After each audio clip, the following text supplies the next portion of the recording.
Math में रेखाएं और कोण जो टॉपिक है। बच्चों, इसके पूर्व की क्लास में आपको रेखाओं के बारे में बताया गया था।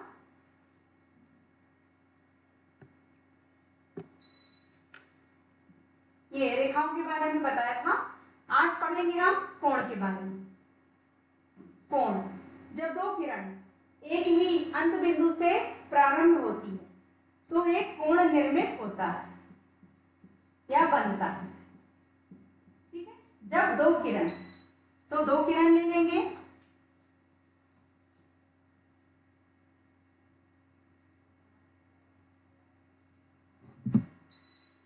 ठीक है बेटा, इस प्रकार दो किरण लेंगे। एक किरण हमने ऐसी क्षैतिज अक्ष में ली और दूसरी किरण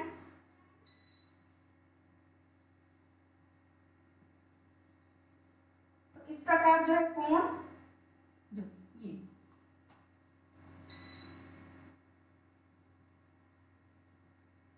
ठीक, तो शीर्ष और भुजा, ये शीर्ष है और ये जो दो हैं रेखाएं ये कहलाती हैं भुजाएं।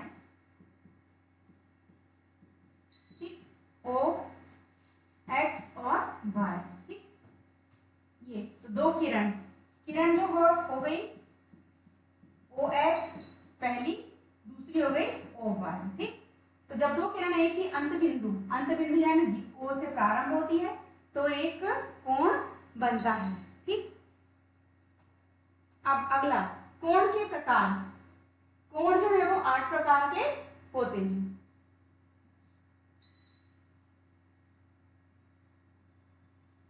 ठीक, पहला जो कोण है न्यून कोण। न्यून कोण की परिभाषा है जिस कोण का माप 0 डिग्री को इस प्रकार लिखते हैं, इसको अंश भी कहते हैं। ठीक है, 0 डिग्री। ठीक है, डिग्री अंश होता है। 0 डिग्री से लेकर 90 डिग्री के बीच होता है, उसे न्यून कोण कहते हैं। ठीक, तो न्यून कोण एक बनाएंगे कि जिसकी माप ये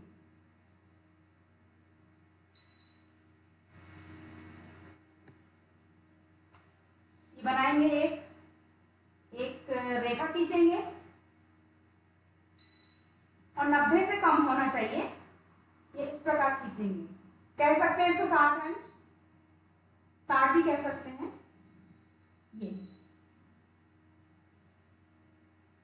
ये इस कोण का मान नापेंगे तो ये कहलाएगा, ये 60 अंश होगा। इसके शीर्ष होंगे ए बी सी। ये जो इसका मान है 0 और 90, ये क्या है बीच में है। ठीक, 0 और 90 के बीच में 60 है, तो ठीक, ये न्यून कोण होंगे। सेकंड आता है समकोण।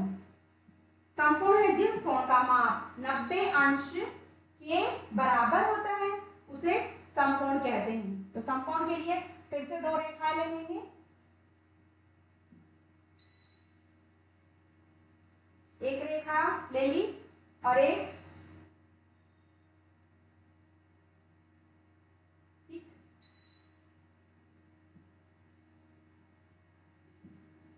ये रेखा ले ली।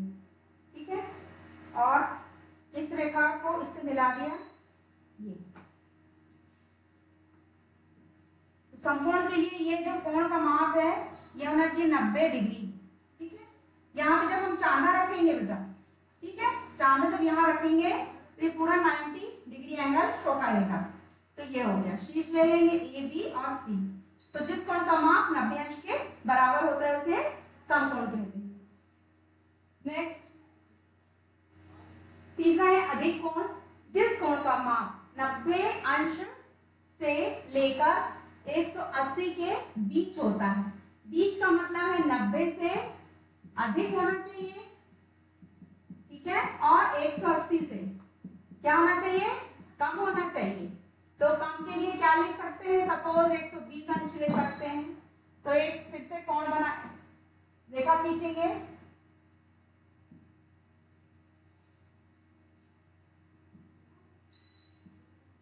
इस प्रकार, और 90 से अधिक, जो 90 बनाया था वो बिल्कुल क्या खींचने के बाद 90 जो है ये यहाँ पर था, सीधे था बिल्कुल, ठीक है। तो 90, 100 और 110 और 120 ये ठीक अनुमानित, तो ये 120, तो ये कहलाएगा 90 से और 180 से जो है कम है, तो 120 अधिक कोण कहलाएगा।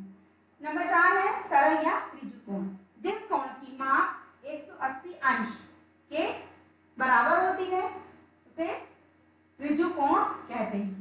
ये सरल रेखा है, मान लीजिए LM, सरल रेखा है, 180 बिल्कुल 0 डिग्री से शुरू होगा, आप चांदे में देखिएगा 0 से शुरू होगा और 180 खत्म होगा, ये कहलाएगा सरल या त्रिज्यी कोण। ये पूरा जो रेखा का माप है वो 180 अंश कहलाएगा, ठीक। अगला प्रतिवर्ती, पांचवा है प्रतिवर्ती या वृहत कोण, मीन्स जिस कोण का माप 180 अंश से 360 अंश के बीच हो, यानी 180 से क्या होना चाहिए ज्यादा और 360 से क्या होना चाहिए कम होना चाहिए, तो वृहत कोण उसे कहते हैं। ये इसको प्रतिवर्ती कोण भी कहते हैं। तो इस प्रकार उसको बनाएंगे हम।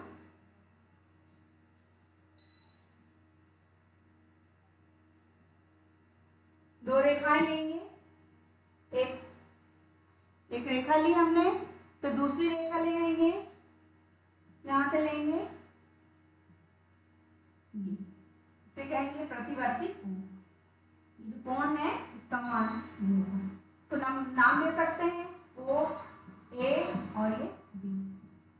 तो इस प्रकार लिखेंगे कोण को, कोण OA AO और B, ये कहलाएगा प्रतिवर्ती कोण, ठीक। नेक्स्ट आता है पूरक कोण, जब दो कोणों की मापों का योग 90 अंश हो तो उसे पूरक कोण कहते हैं, ठीक है। तो 90 अंश होना चाहिए। मान लो दो कोण कौन से, कोई से भी ले लिए हैं, एक है 50 अंश, दूसरा जो है वो 40 अंश, तो दोनों का योग करेंगे तो आ जाएगा क्या 90 अंश आ जाएगा। तो योग होना चाहिए, कोई भी दो कोण ले सकते हैं, ठीक है। 40 ले लिया, दूसरा आना चाहिए क्या 50, तो ये जाएगा 90 अंश। तो ऐसे कोणों को पूरक कोण कहते हैं, ठीक। अब नेक्स्ट आता है संपूरक कोण।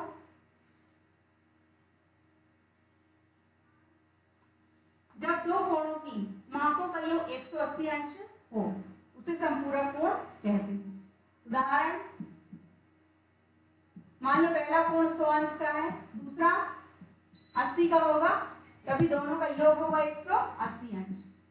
उदाहरण नंबर 2, अगर ये पहला कोण 120 अंश का है तो दूसरा कितने का होना चाहिए, दूसरा हो जाएगा 60 अंश का, तब ये दोनों योग करेंगे तो हो जाएगा 180 अंश, ठीक है। ये कहलाएगा संपूरक कोण। अगला आसन्न कोण, ऐसे दो कोण जिनके शीर्ष एवं एक भुजा उभयनिष्ठ मतलब कॉमन जो भुजा दोनों में इंक्लूड हो आसन्न कोण कहलाते हैं। ऐसे दो कोण जिनके शीर्ष एक एवं एक भुजा उभयनिष्ठ हो, मीन्स इसमें एक भुजा, 3 भुजाएं बनाएंगे हम।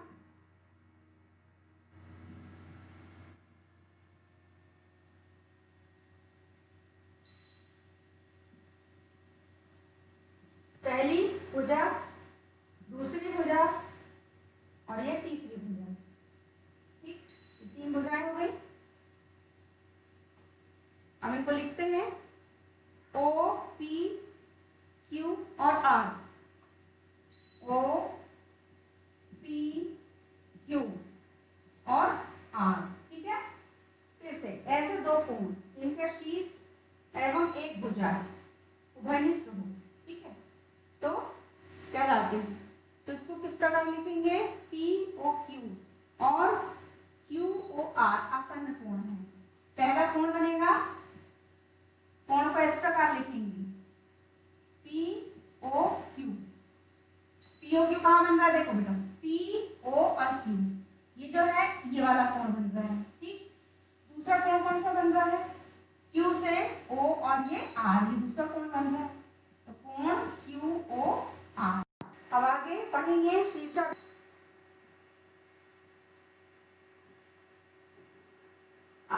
अभिमुख कोण। यदि दो रेखाएं एक दूसरे को प्रतिच्छेद करें तो प्रतिच्छेद बिंदु पर एक दूसरे के विपरीत बने कोण शीर्षाभिमुख कोण कहलाते हैं। तो दो रेखाएं, पहली रेखा ले ली x और y, दूसरी ले ली b और a। ये दो रेखाएं पर प्रतिच्छेद बिंदु O होता है।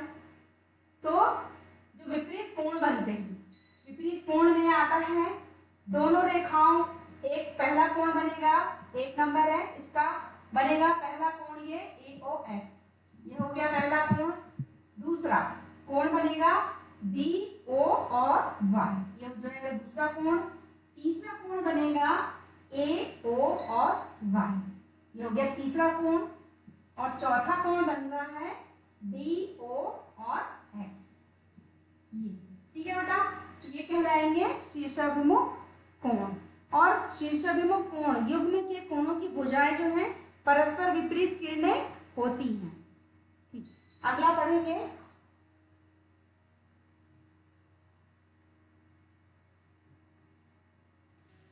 फिर है अगली हेडिंग है कोणों का रैखिक युग्म। युग्म कोण है जो, उनका क्या करना, पेयर बनाना है। तो दो आसन्न कोण जिनकी घनिष्ठ भुजा के अतिरिक्त भुजाएं दो विपरीत किरणें हों, कोणों का रैखिक युग्म कहते हैं। तो एक बना लेंगे चित्र। ठीक, अगला है समांतर रेखाएं। समांतर रेखा और तिर्यक रेखा, एक सरल रेखा जो दो या दो से अधिक रेखाओं को अलग अलग बिंदुओं पर प्रतिच्छेद करती है, तिर्यक रेखा कहलाती है। L रेखा M और N को क्रमशः P और Q बिंदु पर कट करती है या प्रतिच्छेद करती है। तो दो रेखाएं चित्र में देखिए, एक रेखा ले ली N, दूसरी रेखा ले ली N, ये दोनों समांतर रेखाएं होती हैं। तीसरी जो है तिर्यक रेखा, जो दोनों को क्या कर रही है, कट कर रही है, तो तीसरी रेखा का नाम L दिया है। अब दोनों रेखाओं को जो कट कर रहे हैं बिंदु, उनके नाम है P और Q। ठीक, अब उसके बाद कोणों का विभाजन होगा। तो कोण 1, 2, 3 और कोण चौथा कोण होगा कोण 4। ठीक है, तो शुरू करते हैं। 1, 2, 3, 4।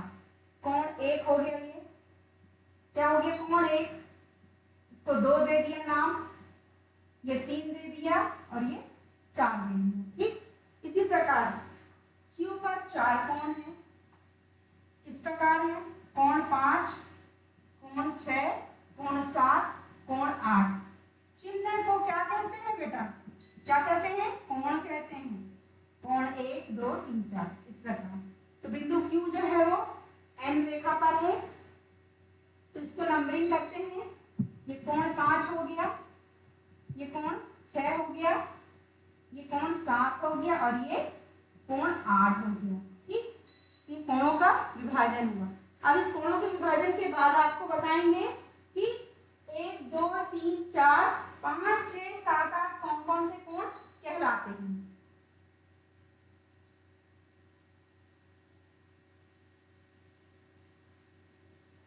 फिर से समांतर रेखाएं बना लें ताकि आपको हम अच्छे से एक्सप्लेन कर सके। दो समांतर रेखाएं ले ली और तीसरी क्या ले ली, तिर्यक रेखा जो दोनों को कट कर रही है। ठीक, और उसमें जो बिंदु बनाए थे आपको याद हो गए होंगे, M रेखा हो गई और L रेखा। ठीक, ये बिंदु P हो गया, दूसरा बिंदु Q हो गया। ठीक, और नंबरिंग की थी हमने इस प्रकार, ये 1 नंबर है, 2, 3, ठीक है, और ये 4। इसी प्रकार 5 नंबर, 6 नंबर, 7 और ये 8। अब ये आपको दर्शाएंगे कि अंतःकोण क्या होते हैं। ठीक, तो अंतःकोण जो है 1, 2, 7 और 8 जो है अंतःकोण कहलाते हैं। कौन से हैं? आप देखिए कि दो रेखा M और N के जो बीच में कोण बन रहे हैं वो कौन से कोण? तो कौन से कोण हैं? दो रेखाओं के बीच के कोण हैं 3, 4, 5 और 6, क्योंकि एक रेखा के अंदर कोण है और ये दूसरी रेखा के भी अंदर कोण, ठीक है। तो ये आ जाएगा अंतःकोण, ले लेंगे कोण 3, कोण 4, कोण 5 और कोण 6, ठीक है बेटा, ये कहलाएंगे अंतर। अब बाह्य कोण देखेंगे कि जो रेखा के बाहरी ओर बन रहे हैं, आप देखिए दोनों रेखा के बाहरी ओर, तो M रेखा के बाहर के कोण कौन से हो गए? 1, 2, ठीक है, इस रेखा के बाहर, और इस रेखा के बाहर कौन से होगा? 7 और 8, तो कहलाएगा कोण 1, कोण 2, कोण 7 और कोण 8, ये कौन से कोण कहलाएंगे? बाह्य कोण, ठीक। अब आएगा संगत कोण, तो जो संगत कोण है वो कहलाएंगे 1 और 5। कैसे? संगत मतलब दोनों रेखा, ये जो दो रेखाएं हैं, ठीक है, तो संगत मतलब ये दो रेखाओं के ऊपर कौन सा कोण बन रहा है, ये इसके अकॉर्डिंग कहलाएगा। तो कौन सा है बेटा? 1 और 5, यही है ना कोण, दोनों रेखाओं का 1 और 5, तो क्या कहलाएगा? 1 और 5, ठीक है, ये संगत हो गया।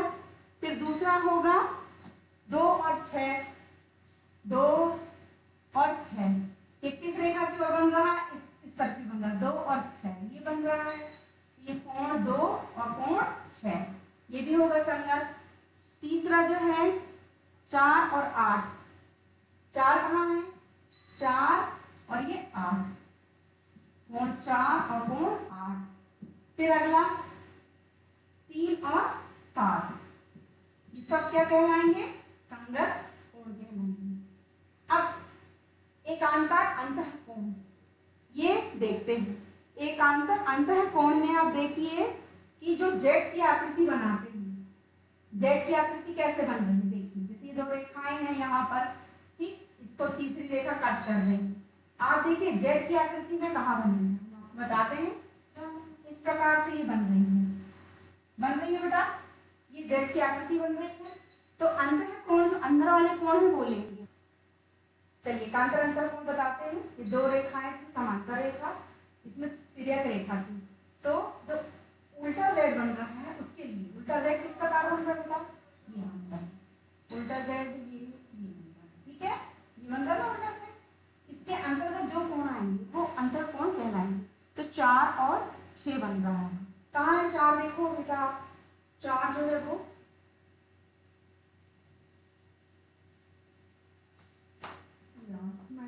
गड़बड़ हो गया है, अरे यार सब एकांतर अंतःकोण तो देखेंगे, तो z एक उल्टा z और एक सीधा z बनेगा, ठीक है, ये आपको याद रखने के लिए बता रहे हैं। तो उल्टे z में जो है कोण जो है वो है 3 नंबर, ठीक है बेटा, उल्टे z में 3 है और क्या है आप बताओ?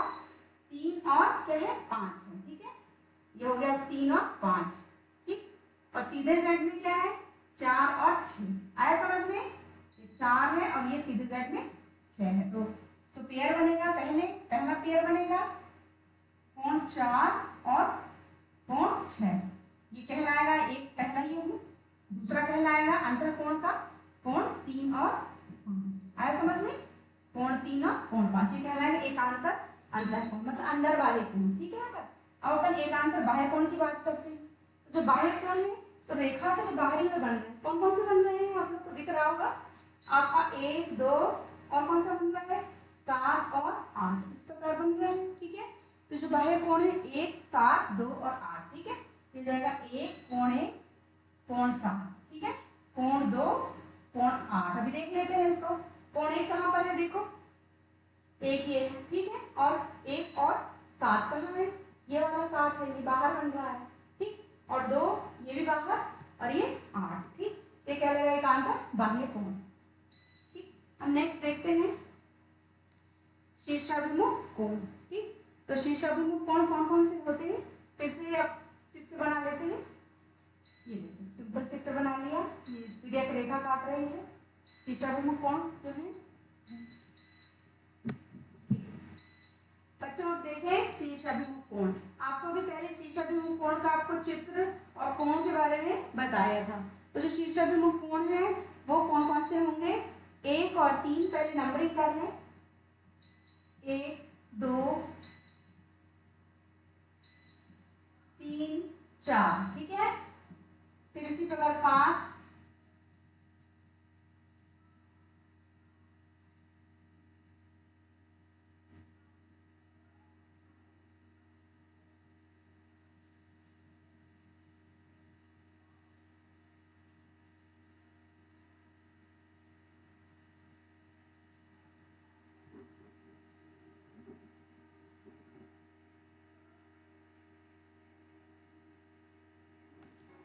शीर्षाभिमुख कोण। आपको बता दें कि कोण 1, ठीक है, और कोण 3, इसी प्रकार कोण 2 और कोण 4, ठीक है, ये कहलाएंगे शीर्षाभिमुख कोण। ठीक, अब 1 3 2 4, फिर 5 7 और 6 8। अगला 5 6 7 और 8, ठीक है। तो विपरीत कोण बोल रहा है ना, शीर्षाभिमुख कोण विपरीत होते हैं, तो 5 और 7, ठीक है। तो कोण 5 और 7, ठीक, ये हो गए। दूसरा युग्म बनेगा 6 और 8। 6 और 8 क्या है? विपरीत है बेटा, ठीक है। ये होगा शीर्षाभिमुख कोण। कितने कोण होगा? ठीक। अगला, एक त्रिभुज के तीनों कोणों का योग 180 अंश होता है।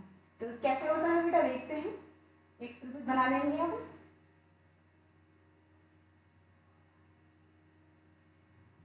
ठीक, एक त्रिभुज को ड्रॉ करेंगे।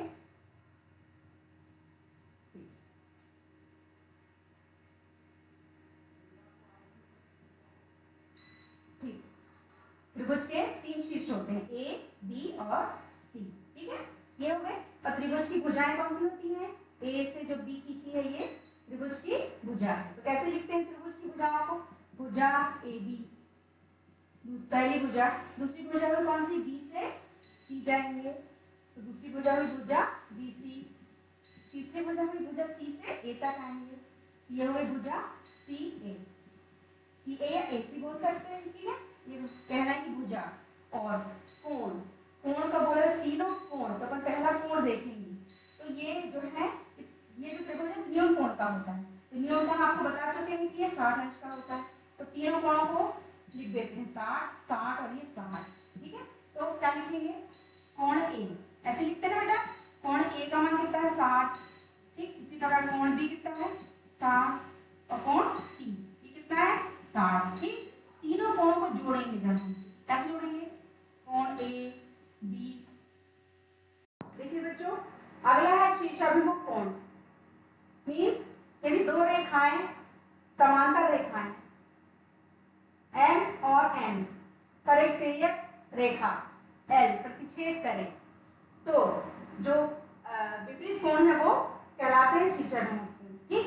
तो शीर्षाभिमुख कोण कौन कौन से होते हैं देखेंगे। दो रेखाएं जो हैं इस प्रकार होंगी, तो इसकी जो विपरीत होगी, जो दो कोण बने वो होंगे। मींस पहला जाएगा एक कोण 1 और कोण 3, ठीक है बेटा।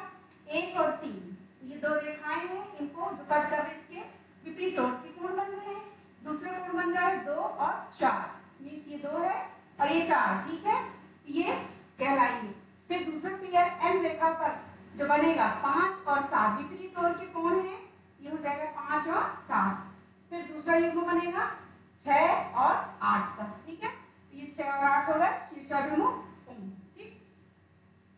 अब अगला टॉपिक है, एक त्रिभुज के तीनों कोणों का योग 180 अंश होता है। तो देखें, एक त्रिभुज बनाया,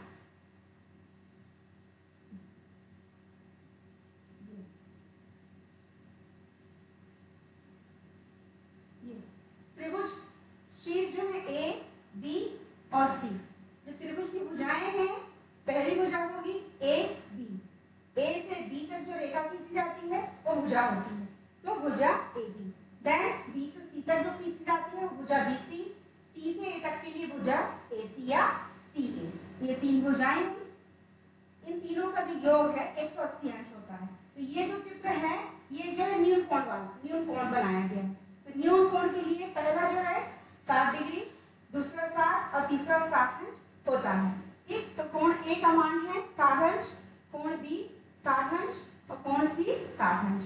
तीनों को जोड़ेंगे, कोण ए धन कोण बी धन कोण सी, तीनों को जोड़ेंगे तो आ जाएगा 180 अंश। इसीलिए त्रिभुज के तीन कोणों का योग कितना होगा, 180 अंश होता है। ठीक है बेटा,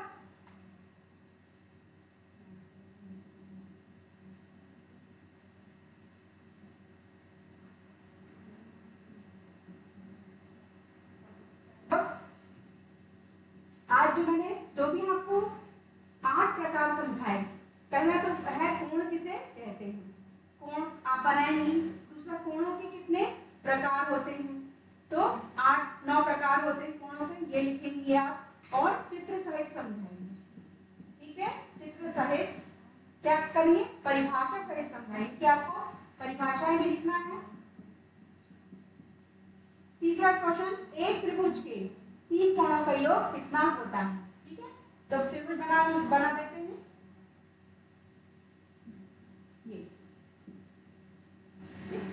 आपको बताना है कि कितना योग होता है, ए बी और सी, इन तीनों का योग जो है वो बताएंगे। आप अपनी नोटबुक में ये सारे क्वेश्चंस और जो आज पढ़ा है वो सब लिखेंगे, नोट करेंगे और चित्र अच्छे से नामांकित चित्र बनाएंगे। शीर्ष भी बनाना है आपको, नाम भी लिखना है और प्रैक्टिस करेंगे। Thank you.